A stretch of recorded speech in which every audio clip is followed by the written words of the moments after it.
Okay, look, I need you to focus. I really need you to focus right now because I've been pacing. Give me strength. I've been doing the laps, the laps from the kitchen to the window, back to the kitchen, check the bowl, which is still empty, by the way, a completely tragic emptiness, and then back to the window. Are you quite finished vibrating? No, I have done the math. I've been calculating the trajectory of the sun outside, and the data is terrifying. The sunbeam on the rug has moved exactly 3.5 inches to the left. Oh, the horror. Do you know what that means? It implies it is late afternoon, and late afternoon implies the potential arrival of the red dot. I am not ready. I am not physically or emotionally prepared for the red dot today. If you continue to operate at this frequency, you're going to give yourself a hairball. Plus, the giant hairless one, the can opener, looked at the wall clock twice with this really furrowed brow. Does that mean dinner is early? Or does that mean they're leaving forever? My heart is doing the thing again. The thing. Yeah. It's doing the zoomies, but it's doing them inside my rib cage. It feels like a literal brainstorm, a meteorological event inside my skull. A brainstorm.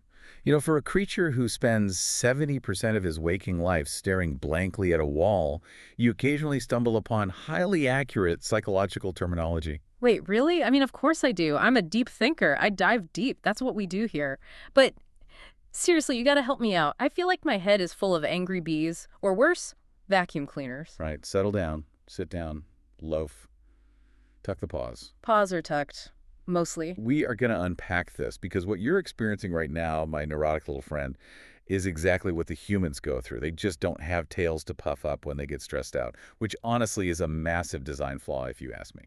Humans get the brain zoomies, but they control the food. What do they have to worry about? Oh, they are the undisputed kings and queens of the brain zoomies. They call it overthinking or rumination or cognitive overload. And lucky for you and everyone listening, I've been observing them while you were chasing dust motes. Dust motes are a valid threat. Sure they are. But I've been reading their papers, sitting on their open books, absorbing the knowledge through osmosis via my belly fur, and I have come to a very firm conclusion. Which is what? Humans are complicated, anxious disasters who desperately need to learn the art of self-growth. And the funny thing is, the absolute best way for them to learn it, the key to the whole thing, is to act more like us. Like licking their own feet. I don't think their spines bend that way. No, not the grooming. By mastering the art of the now, by understanding the pursuit of happiness. Oh, I like that, the pursuit. Thank you. Today, we're going on a deep dive into the human psyche. We're using their own research, clinical psychology, philosophy, stress management, and we're going to translate it into proper civilized cat logic. We've got sources from the Mayo Clinic, from Stoic philosophers, trauma specialists. We're going to teach you and the listener how to stop the brain zoomies. Okay, but does this involve catching the red dot? Because I feel like if we finally catch it, that's inner peace right there. It involves catching something much harder to pin down. It involves catching actual peace of mind. So stop vibrating and let's get into the material. I'm ready, I'm listening. But if the can opener makes a noise, I'm out of here. Deal. Let's talk about this brainstorm you mentioned. You said it feels like a vacuum cleaner in your head. Yeah, exactly. It's loud, it's chaotic, and it just sucks up all the good thoughts. Well, looking at the research we have on living in the moment, you're describing a state of severe cognitive overload. The source material actually uses that exact term, brainstorms. It's when the brain is just completely exhausted from planning, problem solving, worrying. It leads straight to burnout. That sounds miserable. Why do they do that to themselves? Because they live in the past or the future. You're sitting here worrying about the food bowl that's the future. You're worrying about the red dot you missed yesterday that's the past. It was so close, though. I had it right under my paw. Exactly. You're ruminating. Now, there's a concept in our sources called polyvagal theory. Poly what? Is that a type of veterinarian medicine? Because I'm not going in the carrier. No carriers. It's about the nervous system, the autonomic nervous system. The sources talk about upregulation and downregulation. Up, like jumping on top of the fridge. Metaphorically, yes. The nervous system is basically the operating system for your body. The sources explain it has three main states. First, there's the state we always want to be in, the ventral vagal state. They call this the green zone. Oh, green zone, like the catnip patch in the backyard. Exactly like the catnip patch. It is the state of social engagement and absolute safety. Think about when you're purring, needing the blanket, slow blinking at me. That is the best feeling. It's like being wrapped in a warm towel fresh from the dryer. Right. You are in ventral vagal, Mhm. your digestion is working perfectly, your heart rate is slow, you feel connected to the world, but then there is upregulation. Uh-oh. This is the sympathetic nervous system. And it's not sympathetic as in nice or caring.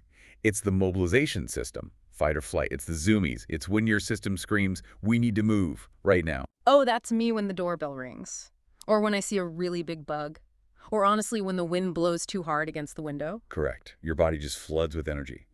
Cortisol, adrenaline. You are ready to attack or run for your life. Now, for a cat in the wild, this is incredibly useful. You see a predator, you zoom, you survive. Makes sense. Keep the zoomies. Stay alive. But for humans, Huh.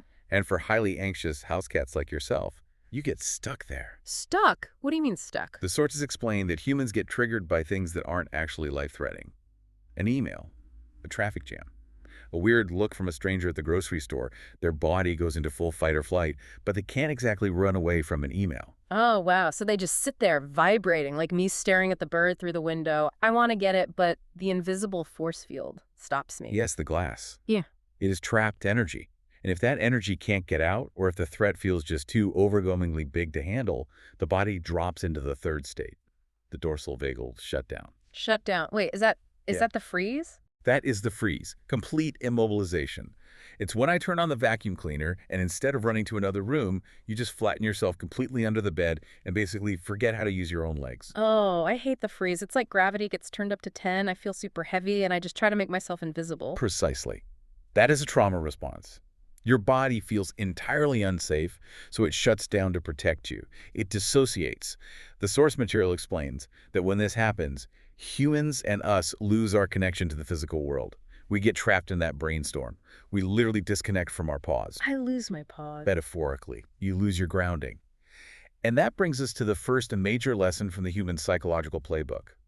Grounding. Hold on. Is this where we get in trouble for scratching the good sofa? Because they always yell grounded or something like that when I do it. No, that's just them being aggressively territorial about their furniture. Grounding, in the therapeutic sense, is a technique to stop the mental spinning by intentionally connecting to physical reality. It's about coming back to your senses. Okay, I'm into that. How do we do it? Do I need to go eat a houseplant? Because I will absolutely eat a houseplant right now. But please don't. You'll just throw up on the rug later, and I'll have to watch them clean it. The sources describe a very specific clinical technique called the 5-4-3-2-1 method. It's designed to pull you out of your head and anchor you into the room. Ooh, a game. I am very good at games. It is a game of observation, and I want you to try it right now. Stop pacing, plant your feet. Feet planted. My tail is still twitching a little bit, but I'm working on it. That's fine. The first step is name 5 things you can see. Right now, just look around the room. Okay, looking around. All right, 1, I see that dust mote floating in the sunbeam. It's definitely taunting me. 2, I see the human. They're staring at their glowing rectangle again. Naturally, keep going. 3, I see the front window. 4, I see... Oh my gosh, that piece of kibble I batted under the cabinet 3 weeks ago. It's still there. Focus. That's 4. Right, sorry. And 5, I see your highly judgmental face. I prefer stoic face, but we'll accept it. That's 5 things. Now, the next step. 4 things you can physically touch. Oh, this is easy. 1, the carpet. It's distinctively shaggy, good texture. 2, the scratching post. Very rough. Excellent for the claws. 3, my own tail. It's incredibly soft. Highly recommend it. And 4, I'm going to gently start kneading your shoulder. Don't you dare. I'm making biscuits. It's the ultimate tactile grounding technique. Fine. You know, making biscuits is actually a profound grounding technique. It's rhythmic, it's tactile, it's deeply soothing. Humans use stress balls, we use each other's shoulders.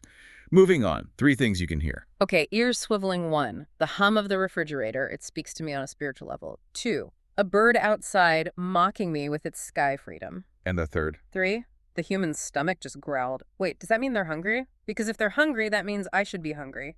Are we getting fed? Stop. Stay in the exercise. Do not jump to the future. Just observe the sound. Right, just the growl, no future. Good. 2 things you can smell. Easy. 1, the faint, lingering aroma of the wet food we had yesterday. A truly vintage year. And 2, wait, is that catnip? It's definitely coming from the toy drawer. Excellent.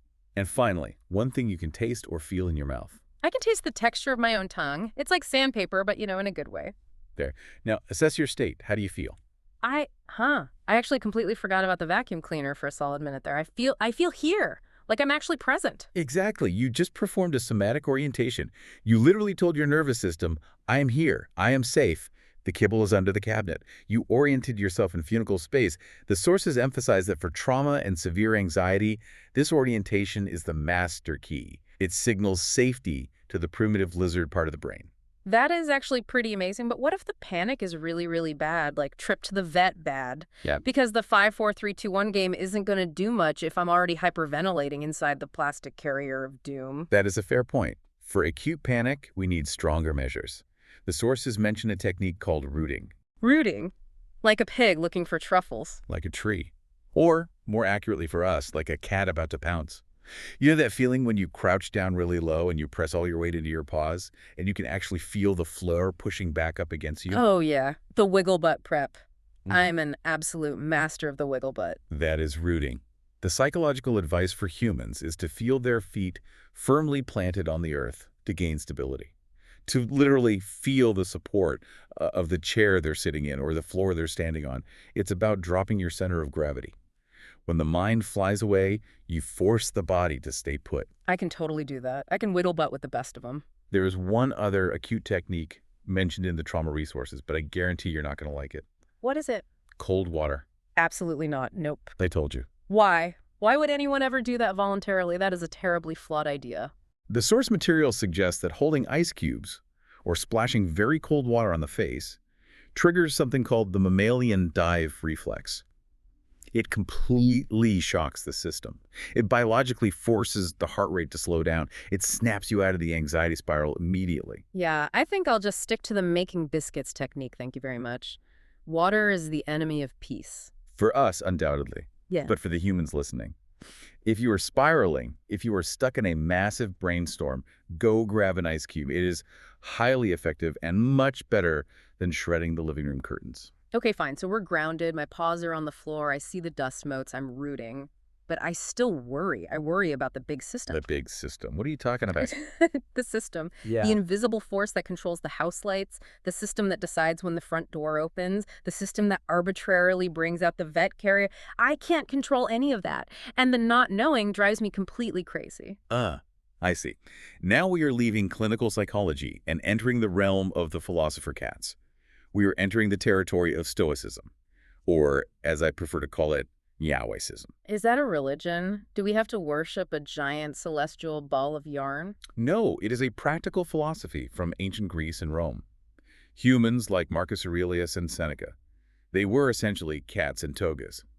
They understood deeply that the external world is pure chaos, but the internal mind can be a fortress. Tell me more about this. I desperately want a mind fortress. The sources we have on Stoicism highlight one core principle above absolutely everything else: the dichotomy of control. That sounds incredibly fancy. Dichotomy. Is that a type of fish? No, it means a division into two distinct parts. The Stoics taught that in life, there are things you can control and other things you fundamentally cannot control. And the root of all your suffering, all your brain zoomies, comes directly from trying to control the things in that second category. Okay, let's test this theory. Can I control the weather? Like when the loud thunder booms? No, the weather is external. Can I control the stock market? The human seems really stressed out lately about the Dow Jones. Is Dow Jones the neighbor's dog? We can safely assume so. And no, you cannot control the Dow Jones. Can I control exactly what time the human comes home from work to feed me? No. You can sit by the door and sing the song of our people as loudly as you want, but they arrive exactly when they arrive. Can I control the past? Like, hypothetically, the expensive vase I knocked over last Tuesday? Definitely not. The vase is broken. It belongs to the litter box of history now. Okay, so I control absolutely nothing. This is incredibly depressing. I am just a helpless leaf blowing in the wind. Wrong. You control the single most important thing. You control your reaction. You control your judgment. You control your will. Reaction. Yes, when the thunder booms, you cannot stop the sky from making noise. But you have a choice. Do I run around the house screaming, or do I calmly walk to my secure bunker under the sofa and groom myself with dignity? Well, the grooming does feel a lot more dignified. Exactly. The source material quotes Epictetus, a very wise human who said, "It is not things that disturb us, but our judgment of things." Wait, so the vacuum isn't actually evil? We will address the vacuum specifically later, but think about the empty food bowl. The bowl is currently empty. That is just an objective fact. The suffering you feel comes entirely from your judgment of that fact. You think, the bowl is empty, therefore I am starving, therefore I am unloved, therefore I will perish by nightfall. But that feels so intensely true in the moment. That is an impression. A Stoic cat looks at the empty bowl and says, the bowl is currently empty. I will wait. Or I will take a nap. I will not let the temporary emptiness of this ceramic dish disrupt the permanent fullness of my soul. Whoa, that is deep. That is way deeper than the laundry hamper. It's practical. The sources also detail the 4 Stoic virtues. We should definitely translate these for our listeners. They are wisdom, justice, courage, and discipline. Oh, I have those. I definitely have courage. I hissed at the mailman through the front glass just yesterday. He didn't even see me, but I felt exceptionally brave. We will count it. Courage is standing your ground, even when the enemy is just a benign deliverer of Amazon cardboard boxes. What about discipline? Discipline. Well, I waited by the mouse hole behind the fridge for 3 straight hours. Nothing came out, but I held the perimeter. That is genuine discipline. The ability to endure boredom or discomfort for a larger goal. And wisdom. Wisdom is it knowing that the red dot can never actually be caught? Precisely. Wisdom is understanding the true nature of the game. It is knowing the difference between the laser light and the human hand holding the laser pointer. You play the game because it's fun, but you don't let the game play you. And justice. Justice is sharing the best sunbeam, or at the very least, not biting my ear when I'm deeply asleep in it. Hey, I'm working on that one. It's really hard when your ear looks so biteable. The Stoics operate on a logic that is very similar to what humans call the serenity prayer. For things we can change, we do our absolute best. For things we simply can't, we let them go. But letting go is so hard. What if I really want to go outside, but the door is closed? If I can't open the door, do I just sit there? Yes, you sit. You look at the door. You judge the door silently. You accept that the door is closed for now. That is inner peace. Frantically scratching the paint off the doorframe until your paws hurt is not inner peace. That is just costing the humans their security deposit. I feel like you're directly attacking my lifestyle choices right now. I am elevating your consciousness. Now let's move to the next layer of the deep dive. We've grounded our physical bodies. We've accepted what we can't control externally. But what about the lies? The lies. Wait, who is lying? Is it the dog? I knew the dog was a liar. No, not the dog. Your own brain. Your brain tells you lies. And this brings us to a very popular human psychological framework called CBT, or cognitive behavioral therapy. CBT, cat bed testing. Because I'm an expert at that, I can test 12 beds a day. Cognitive behavioral therapy. It is the clinical science of catching your own brain being a complete drama queen. I am not a drama queen. I am a creature of very intense, very valid emotions. The neuroclinic source we're looking at describes CBT as a structured, practical way to identify negative thinking patterns. They use something called the ABC model. A stands for activating event, B stands for belief, and C stands for consequence. ABC. Okay, break that down for me. How does it work? Let's use a real-world scenario from your daily life. A, the activating event. The human puts on their hard shoes and grabs their metal keys. Oh, total disaster. Wait, that's just the objective event. Shoes and keys. Now comes B, the belief. What is the immediate belief that pops into your head when you hear those keys jingle? The belief is obvious. They are leaving forever. They are never coming back. I will starve. I am an abandoned orphan. I'm going to have to hunt moths to survive, and the house will grow cold, and the indoor plants will take over and eat me. That is called catastrophizing. It is a classic cognitive distortion. Now, C, the consequence. What do you physically do because of that catastrophic belief? I panic. I cry loudly at the door. I run to the litter box and kick sand everywhere just to feel something. And then I destroy the curtains because I need an outlet to express my profound grief. Exactly. Notice the chain reaction. The event just putting on shoes didn't cause the consequence of destroyed curtains. The belief did. CBT teaches us to intervene at the belief stage. We have to challenge it. But how do I challenge it? It feels completely real in the moment. You ask for evidence. You act like a scientist. Looked at historical data. Has the human left the house before? Well, yes. Every morning. And have they returned? Yeah, usually. They always come back. Sometimes they smell like other places, which is suspicious, but they return. Has the human returned every single day for the last 5 years? Yes. So, based on the data, what is the actual probability that today is the day they leave forever to abandon you? I mean, statistically speaking, it's pretty low. Therefore, the new rational belief should be what? The new belief is the human is leaving to hunt for resources, probably money, to buy me more tuna. They will return exactly at 6 p.m. Perfect. And what is the consequence of that new belief? I take a nap. I save my energy. I definitely don't ruin the curtains. I keep my dignity intact. Hmm. Wow. So I basically just have to fact check my own brain. Exactly. The psychological sources talk extensively about these cognitive distortions, things like all or nothing thinking. Oh, I totally do that one. If the bowl is half empty, my brain says the bowl is MPTY. Right. Or another one is filtering. That's when you ignore all the times the human affectionately pet you, and you hyper-focus on the one time they accidentally stepped on the tip of your tail in the dark. It really hurt, though. It felt like a deep betrayal of trust. It was an accident. But your brain filters out years of love and keeps only the pain.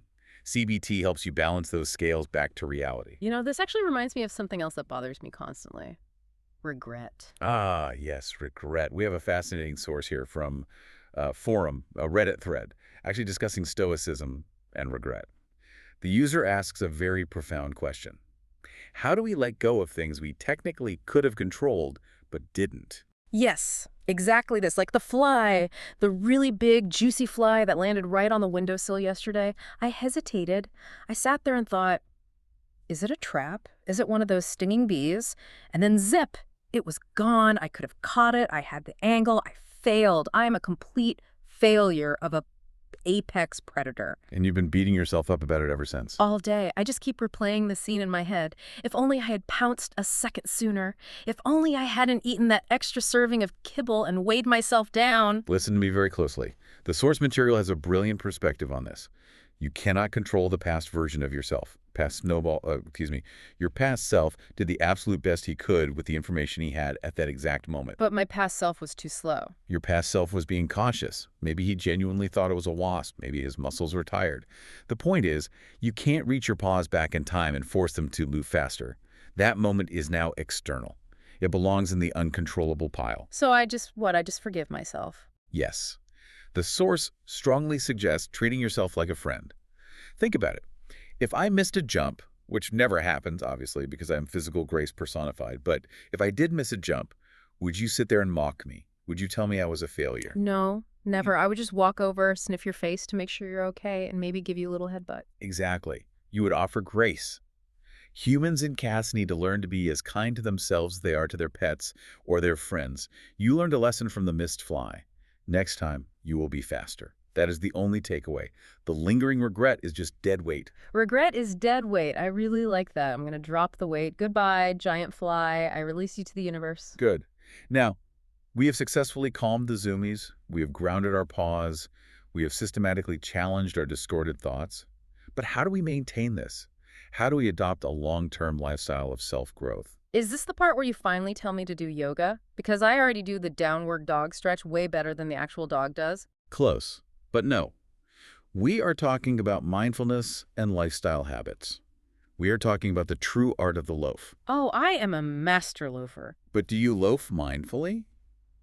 Or are you physically loafing while mentally worrying about your next trip to the vet? Okay, maybe the second one.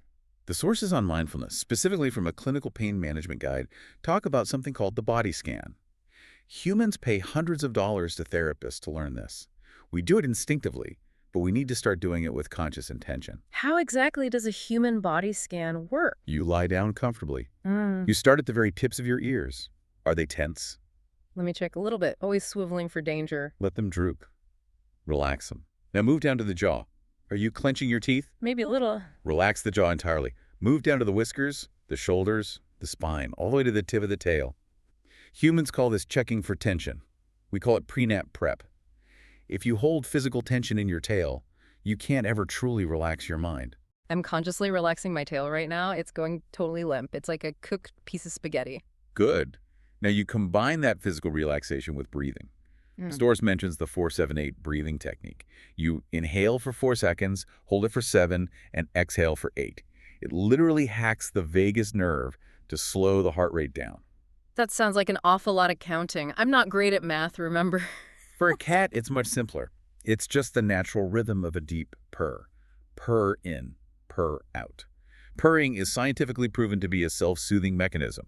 The frequency actually heals bone density and lowers blood pressure. Humans don't have purr boxes, unfortunately, so they have to use structured breath work. Wow, I actually feel really sorry for them. Purring is the best coping mechanism ever invented. It really is. Right. But there's another major lifestyle factor we need to discuss if we're doing a full deep dive, the digital detox. Ah, the glowing rectangles. The humans absolutely love them. They just stare at them for hours and hours. They scroll and they scroll and they just look so sad. The source material, specifically the research on living in the moment, calls this doom scrolling. Yeah. They are voluntarily bombarding their brains with massive information overload. It's like watching 1,000 digital birds fly by at once, but you know you can't catch a single one of them. That is a perfect analogy. It creates chronic anxiety. It triggers the comparison trap. They look at other humans on the screen and think, oh, that human has a way better scratching post than me. Or, that human's fur is so much shinier than mine. That's terrible. My scratching post is perfectly fine. It has character. We need to strongly advise our listeners to do a digital detox. Put the phone down, close the laptop. And do what instead? Watch bird TV, look out a real window, observe nature, or, even better, engage in deep play. Deep play. What makes play deep? Chasing a string, hunting a physical toy, doing something extremely physical and engaging that requires absolute 100% focus. You literally cannot worry about the stock market when you are using all your cognitive power to catch a feather on a stick. That is so true. When I am hunting the feather, I am pure instinct. I am a machine. I am stealth itself. That is what psychologists call the flow state. Humans desperately need more flow state, less scrolling, more pouncing. And what about sleep? Earlier you mentioned a 14-hour nap. Sleep hygiene is the absolute cornerstone. The clinical sources are unanimous. A tired brain is an anxious brain. When you are chronically sleep-deprived, your emotional regulation just completely falls apart. You get cranky, you hiss at nothing. Okay, I do get pretty cranky when I miss my 2 p.m. nap. I swatted the dog just for breathing too loudly yesterday. Exactly. Humans need to respect the power nap. They need to keep their sleeping quarters completely dark and cool, basically mimicking a really high-quality cardboard box. And they have to turn off the screens before bed. They literally take the glowing rectangles into the bed with them. It's absolute madness. It completely disrupts their melatonin production. It keeps them locked in that upregulated sympathetic state. If they want to be like us masters of Zen, they have to prioritize sleep. 16 hours might be a bit ambitious for a human with a mortgage, but 8 hours should be entirely non-negotiable. Okay, let me just recap all of this. I feel like I've learned an incredible amount today. My brainstorm is definitely clearing up. Summarize the key takeaways for me then. What is the deep purr?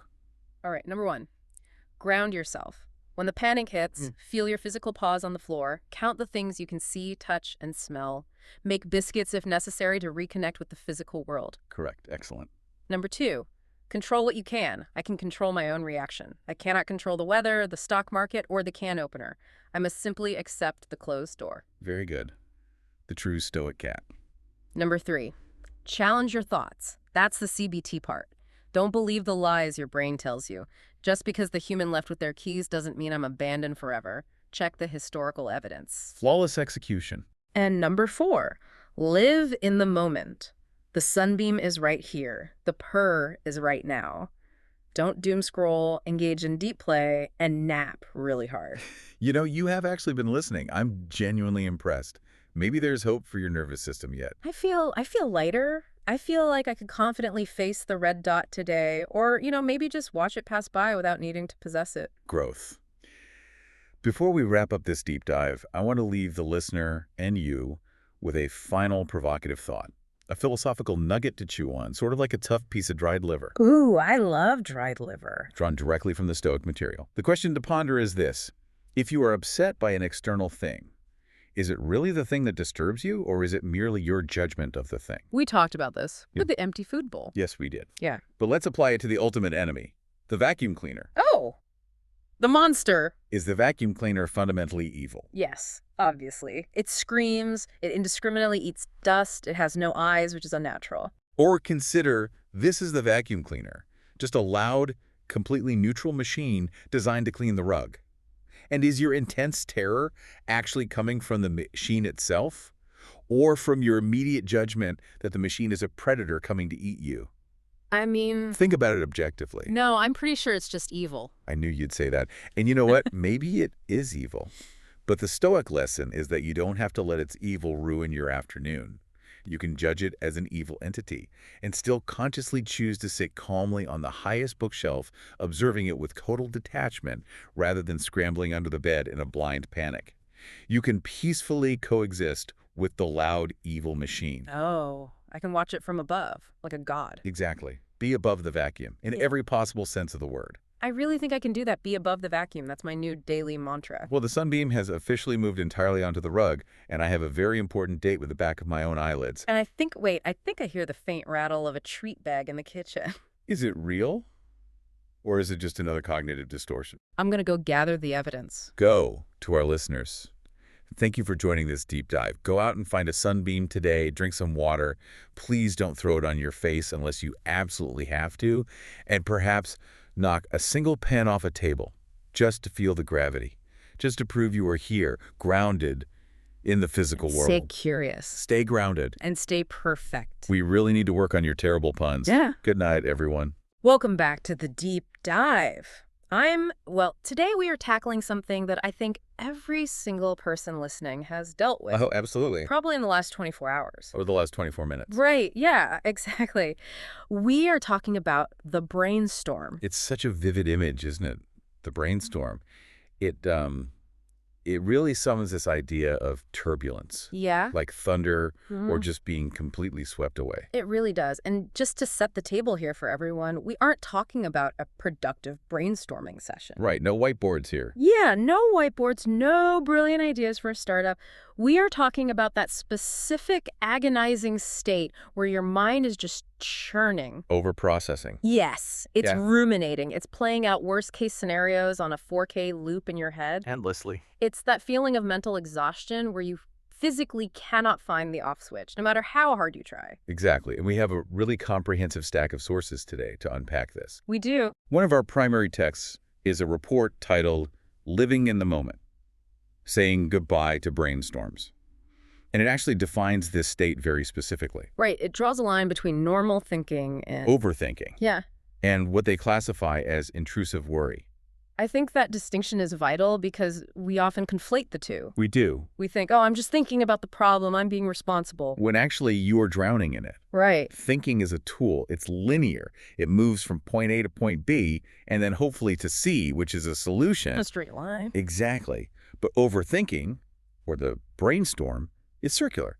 It goes from A to B back to A, then jumps to Z, Which is usually a total catastrophe. always a catastrophe, Right. and then right back to A. Yeah. It's the difference between using your brain as a tool and your brain using you as a punching bag. I love that.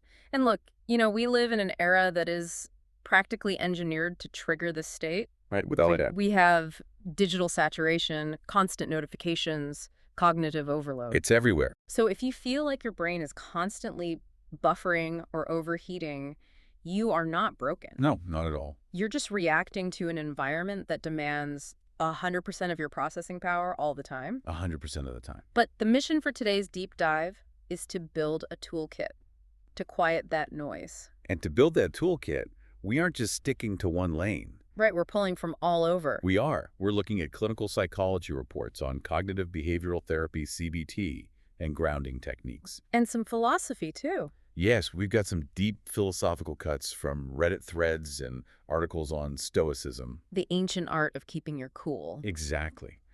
And we're balancing that with hard medical advice from places like the Mayo Clinic regarding mindfulness and physical health. It's a remix. We're mixing ancient philosophy with modern neuroscience. That is the mission, to integrate these diverse fields into a cohesive survival guide for the modern brain. Because they often agree, right? They do. The ancient Stoics and the modern neuroscientists are actually saying the exact same thing, just using different vocabulary. Okay, so let's unpack this. We have to start with the problem itself. There was a concept in the sources that really stood out to me. Which one? It talked about the autopilot mind. Right. This is crucial to understand. Because it's not like we want to be stressed. No, the brain is an efficiency machine. It consumes a massive amount of your body's energy. About 20%, right. Exactly. So it is constantly looking for ways to conserve power. It loves patterns. It wants to automate things. So often, it runs on automatic navigation mode Which is great for driving to work. without thinking about every single turn. Yeah. But it is terrible when you encounter a stressor. Because if your autopilot is set to worry or to catastrophize, You can spiral into a negative feedback loop before you even realize you're doing it. Yes, It's like a background app draining your battery. it is exactly like a background app. Hmm. In neuroscience, we often refer to the default mode network. Right. When you aren't actively focused on a task, your brain drifts into this network, which is often self-referential. It thinks about itself. It ruminates on the past. It worries about the future. And for people prone to anxiety, that autopilot is rigged to scan for threats. And physiologically, it's even more primal than just thoughts, right? Absolutely. Our nervous systems are involved. Our nervous systems are often stuck in what we call fight, flight, or freeze. The classic survival responses. But in the modern world, we rarely need to fight a tiger. Or run from a bear. Right. But our emails, our deadlines, our social anxieties. They trigger the exact same biological alarm. Yes. And because we don't physically run away, that energy gets trapped. We need manual overrides to reset the system. Manual overrides. I like that. So let's get into the hardware fixes first. The physical body. Exactly. Section 1 of our deep dive is all about the physiology of panic and the art of grounding. This is where it gets really practical. We have this fascinating source from a psychologist named Wang Jiaqi discussing somatic experiencing. SE, this is a crucial concept developed originally by Peter Levine, and Wang Jiaqi elaborates on it beautifully. The core idea being that trauma and stress aren't just in your head. They're stuck in your body. Right. And Wang Jiaqi breaks down self-regulation into two distinct directions, down-regulation and up-regulation. Yes. This was a huge aha moment for me, because I think most of us assume that if we are stressed, we need to calm down. Right. Take a deep breath, relax. You need to relax. That's down-regulation, right? Correct. Down-regulation is about lowering the intensity. It's for when you are high anxiety, agitated, your heart is racing. You want to feel supported. Grounded, heavier. You want to sink into the chair. But the source points out that sometimes calming down is actually the wrong move. It can be.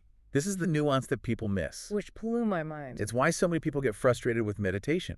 Sometimes stress manifests as a freeze response. You feel numb. Numb, stuck, lethargic. Like you're collapsing inward. Exactly. If you try to calm down when you are already frozen, you might just disassociate further. Oh, wow. In that case, you need upregulation. You need to energize. Move. Wake up the system. So if I'm sitting at my desk and I'm just staring at a spreadsheet, entirely paralyzed by how much work I have, Yes. telling myself to just breathe and relax Mhm. might make it worse. It might. You might need to stand up and shake your arms instead. Okay, so how do we know which one we need? Wang Jiaqi suggests a chair exercise to figure it out. Let's do it. It's very simple. You sit in a chair and just notice how the chair supports you. Okay, I'm doing it right now. I can feel the seat back. Good.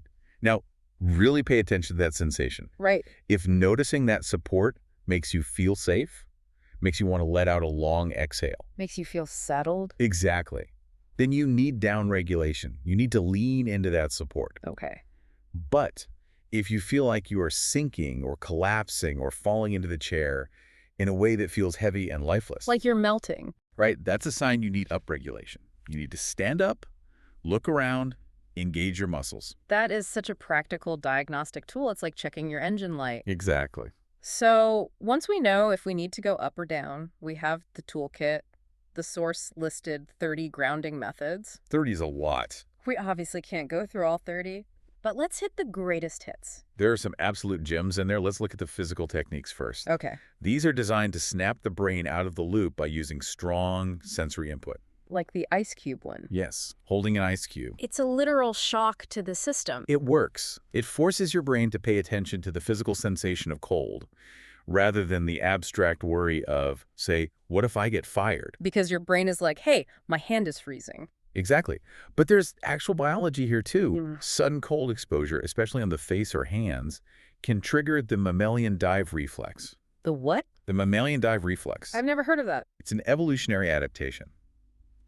When a mammal's face hits cold water, the body immediately slows the heart rate. Really? Yes, and it redirects blood to vital organs to preserve oxygen.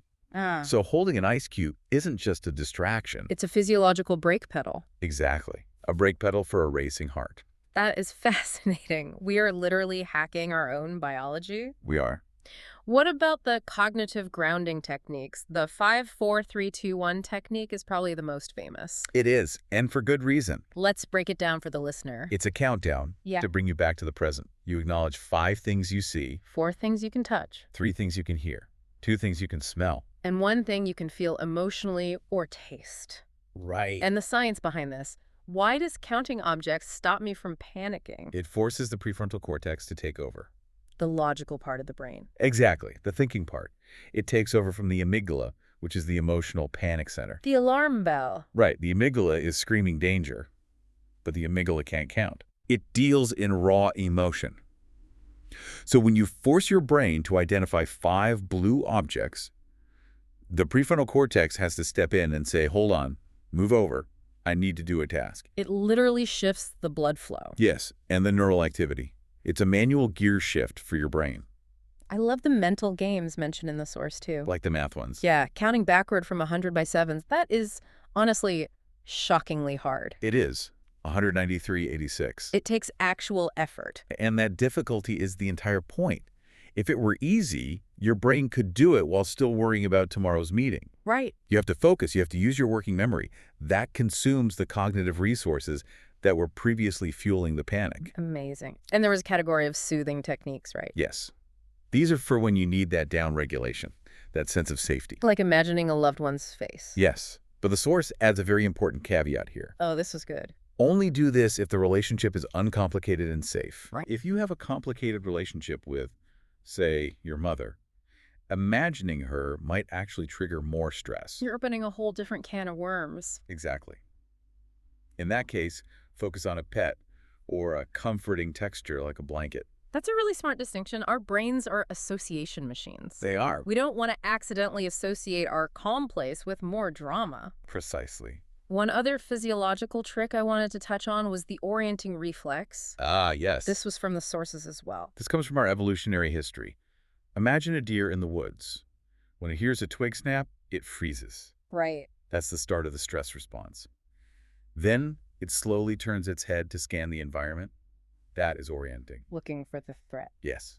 If it sees a tiger, it runs. If it sees nothing, the nervous system downregulates and goes back to grazing. So how do we do that in an office? Because usually when we hear the twig snap... Which is a Slack notification. Right, a Slack ping. We just freeze and stare at the screen. Exactly. We skip the check for safety part. We just stay frozen. So the technique is simply gently turning your neck to look around the room, not frantically scanning. Just slowly looking. Letting your eyes take in the environment. Look at the corners of the room. Look behind you. It signals to the mammalian nervous system that there is no immediate tiger in the room. It physically lowers the threat response. It's wild how much of this is just convincing our inner caveman that we are safe. Most of it is, really. So that's the hardware, that's the body, but we also have to deal with the software. The thoughts themselves. Exactly. And that brings us to section 2, cognitive behavioral therapy, or CBT. Right. We have sources from the Mayo Clinic and Wikipedia giving us a broad overview here. CBT is the gold standard for a reason. And the biggest misconception about it is that it's just talking about your feelings. It's not. It's actually very doing-oriented. It's training. The key concept here is that the problem isn't the event itself. It's our interpretation of the event. Yes. Epictetus said this thousands of years ago. The Stoic philosopher. Right.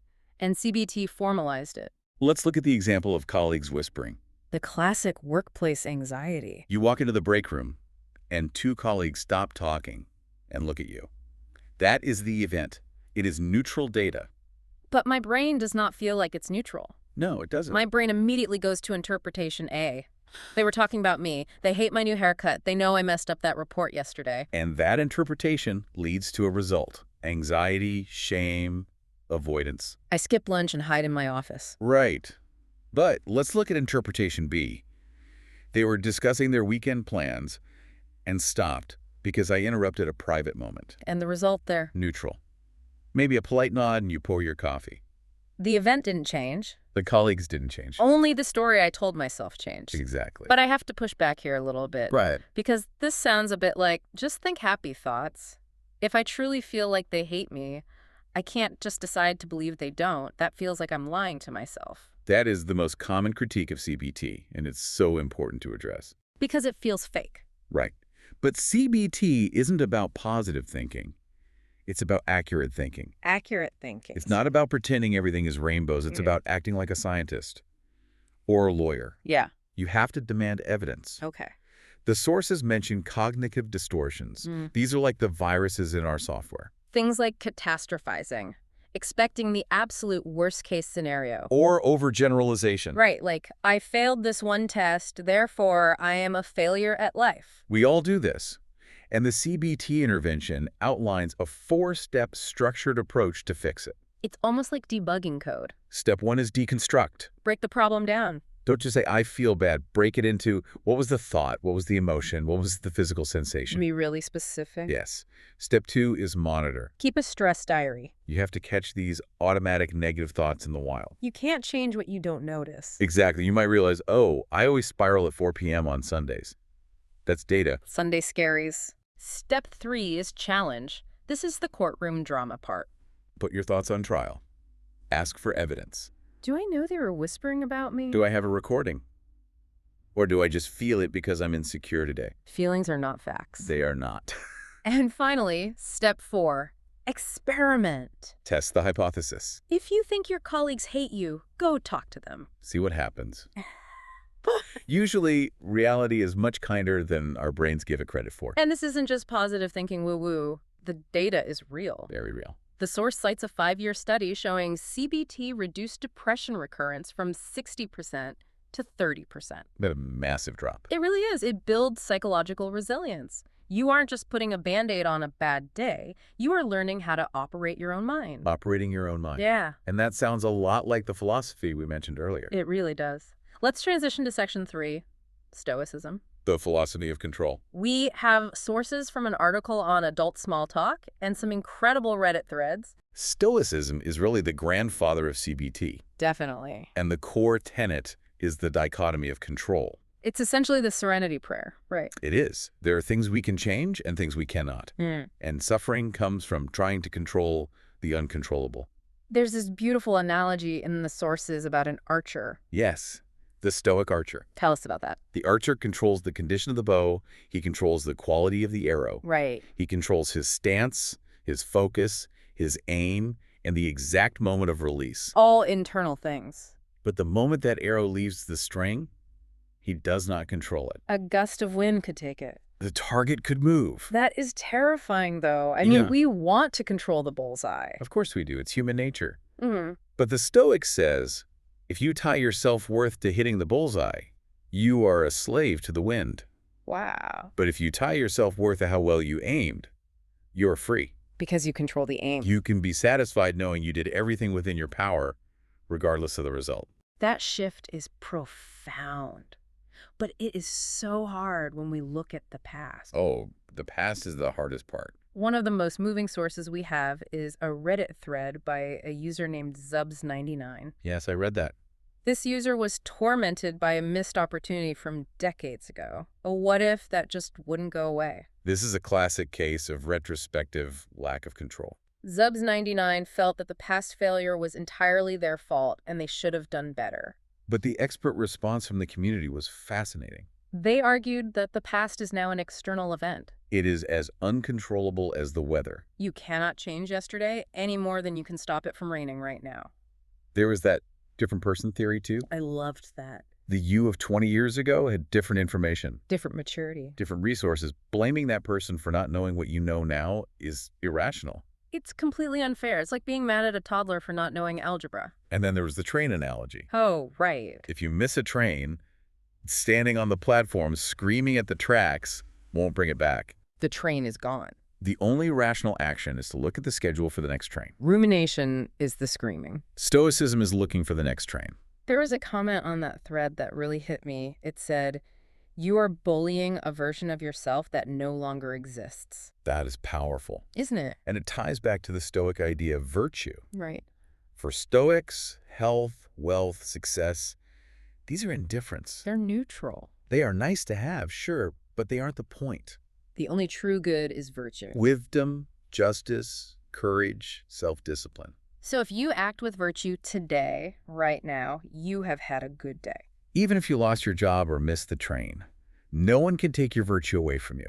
That really reframes the definition of success. It does. So we've got the body with grounding, the mind with CBT, and the soul with stoicism. Right. But we cannot ignore the vessel that carries all of this. The physical machine. Exactly. Section 4 is about the physiology of resilience, lifestyle factors. We can call this biohacking the basics. You cannot think your way out of a problem if your biology is crashing. The Living in the Moment report was very clear on this. Let's talk about exercise. We all know it's good for our hearts, but the source calls it a natural antidepressant. Because it burns off cortisol. The stress hormone? When you are stressed, your body is flooded with cortisol to help you run from that tiger we talked about earlier. But if you just sit in an office chair...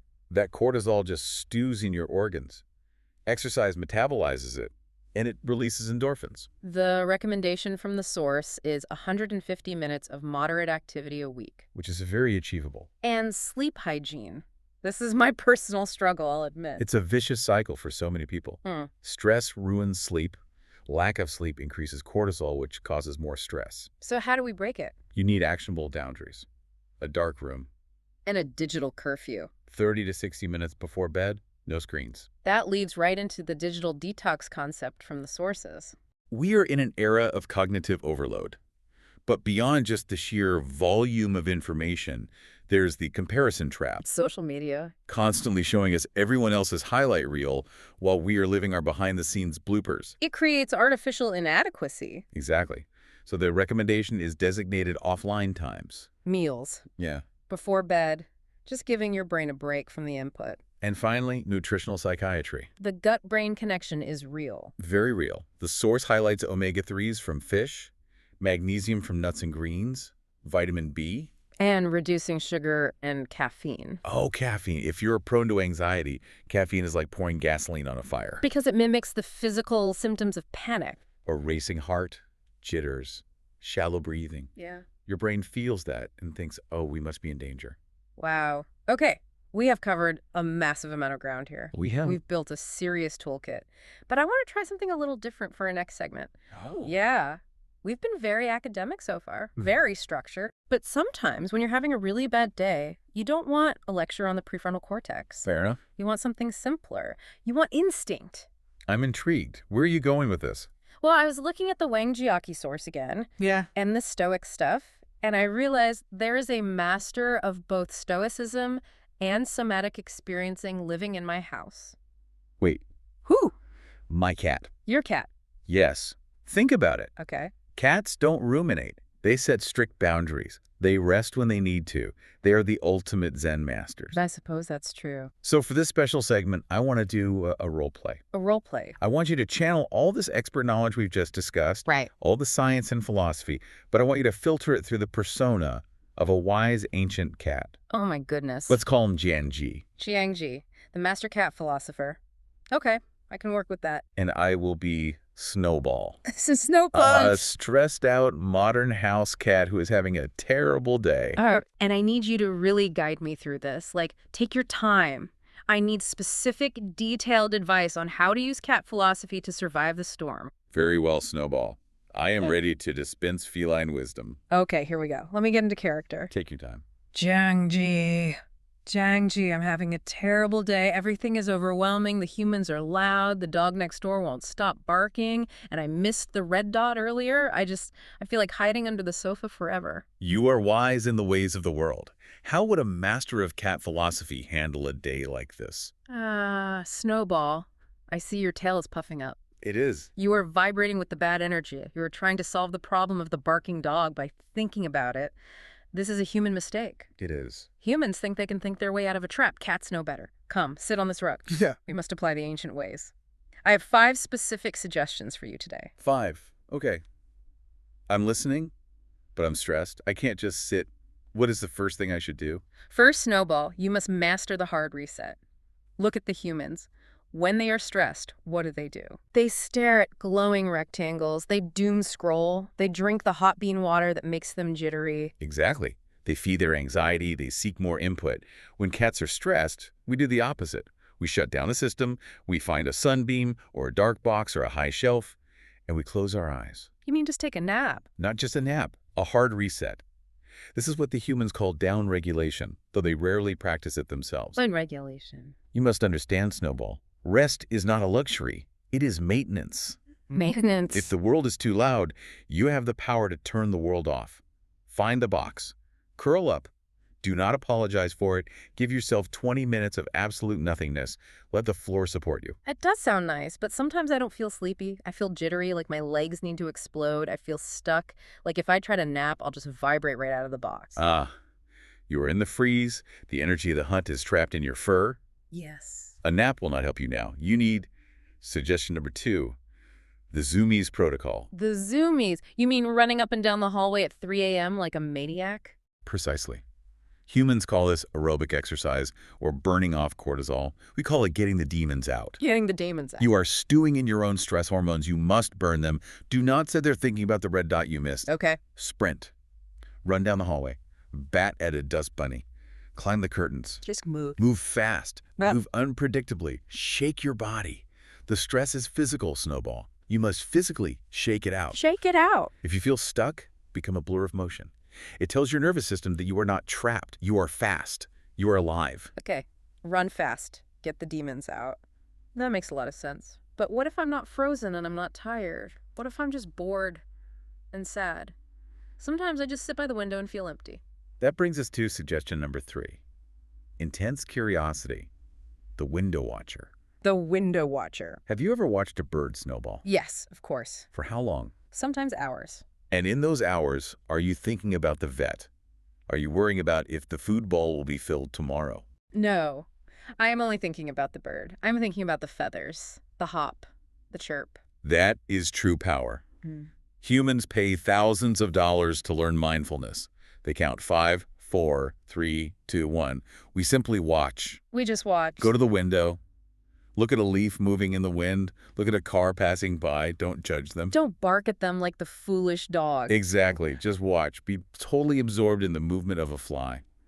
When you fill your brain with the now, there is no room for the brainstorm of the past or future. Just the now. This is orienting. It grounds you in the present world. I guess I am pretty good at staring at things. But Jiangji, what about the humans? Sometimes they are the problem. The humans. They pick me up when I don't want to be held. They squish me. It's draining. I feel like I have to let them because they feed me. This is a difficult lesson, Yeah. but essential. Suggestion number 4, the tail twitch of boundaries. The tail switch. We cats do not people pleaser. We do not tolerate emotional labor that we did not sign up for. We don't. If a human touches us and we do not like it, what do? We hiss. Or, well, usually I just twitch my tail really hard. Or bite them a little bit. Exactly. You set a boundary. Humans struggle with this immensely. They do. They say yes when they want to say no, and then they resent it. They burn out. You must protect your energy, Snowball. Protect my energy. If a human or a task or a thought is draining you, walk away. You don't need to explain why. Yeah. A flick of the tail is enough. Just walk away. Do not overcommit. Your peace is more important than their approval. If you want to be alone, be alone. That feels brave. It feels scary to just walk away. It is the way of the tiger. Respect yourself, and the giants will respect you. Okay. Tail twitch. And finally, suggestion number 5. What's the last one? When the world is chaos, and you have run, and you have slept, and you have set boundaries, but you still feel unmoored. You feel like you don't know where you end and the world begins. What is left? I don't know. Eating. Grooming. Licking my paws. Grooming is meditation. Oh. Humans take showers or they do body scans, but for us is the ultimate grounding. Focus on the sensation of your own tongue, on your own fur. Feel the rough texture. Feel your paws on the floor. This is rooting. Rooting. Feel the air on your whiskers. It does feel calming when I do it. It feels routine. It is self-contact. You're defining your physical boundaries. You are reminding yourself, I am here, I am real, I am clean. I am clean. Care for your physical vessel. When you are cleaning your paw, only clean your paw. Don't think about the dog. Just the paw. Just be a cat cleaning a paw. Yeah. Return to the body, and the mind will follow. Okay. Wow. Thank you, Jiangji. I think I can face the humans now. Go in peace, Snowball. Okay, dropping the character now. That was intense. Honestly, that was incredibly helpful. The way the cat is wise. Hmm. But really, if you strip away the fur and the meowing, that was a perfect summary of the clinical advice we discussed today. It really was. I want to map this out for the listener because it's actually a perfect review of the toolkit we just spent an hour building. Let's do it. Suggestion 1, the hard reset nap. That's sleep hygiene and downregulation. Suggestion 2, the zoomies. That's exercise and upregulation for the freeze response. Exactly. Breaking out of that frozen state. Suggestion 3, the window watcher. That is mindfulness, orienting, and the 5-4-3-2-1 technique all rolled into one. Focusing entirely on external stimuli. Suggestion 4, the tail twitch. That's setting boundaries and the art of saying no without guilt. Protecting your energy. And suggestion 5, grooming. That is the body scan and sensory grounding. Self-contact. Whether you call it Stoicism, CBT, or cat philosophy, the goal is exactly the same. Reclaiming agency over your own nervous system. It's about recognizing that you are an animal living in a complex world, and you need to take care of the animal first. That is such a great integration of all our sources today. It ties it all together beautifully. So we've covered a lot of ground today. We've looked at the biology, the psychology, the philosophy, but I want to land this plane. Section 6. Integration. What does this all mean for you, the listener, right now? I think the biggest takeaway is that you don't have to be a victim of your own brain. It feels like you are sometimes. It does. The brainstorm feels powerful, like a weather event you can't control. But we've just laid out a toolkit that proves you can control how you respond to it. You can't stop the rain, but you can build a shelter. Exactly. And you can choose which tool to use. Because they aren't all for every situation. Right. Sometimes you need to challenge the thought with CBT. Sometimes you need to accept the thought and let it go with Stoicism. And sometimes you just need to hold a literal ice cube. Whatever works in the moment, it's about flexibility. And I think we promised a final provocative thought to leave them with. Yes, something to really chew on. It comes from that Reddit thread on control, specifically about the archer. Hit us with it. We often think we need to control the outcome to be happy. Right. We think, I will be happy when I get the promotion. Or, I'll be happy when I get the date. I will be happy when the anxiety stops entirely. Conditional happiness. But Stoicism flips that completely. How so? What if the only thing you actually need to control is the archer's aim?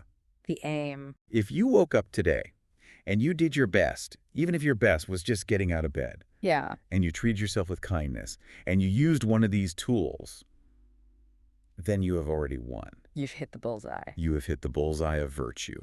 The outcome, whether the world applauds you or ignores you, is irrelevant. You succeeded because you showed up for yourself.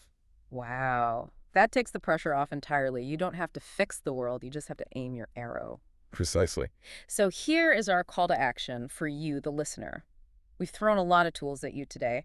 30 grounding techniques, 4 CBT steps, 5 cat philosophies. A lot. Do not try to do all of them. No, that will just cause another brainstorm. Be quiet. Maybe next time you feel that panic rising, you try the 5-4-3-2-1 method. Or maybe you just decide to take a guilt-free hard reset nap in a sunbeam. Or maybe you just twitch your imaginary tail and say no to something you really don't want to do. Whatever it is, try it. Experiment. See what works for your unique nervous system. You have the tools now. Thank you so much for diving deep with us today. Hopefully your brain is a little calmer and your toolkit is a little heavier. Stay grounded, everyone. And we'll see you next time on The Deep Dive.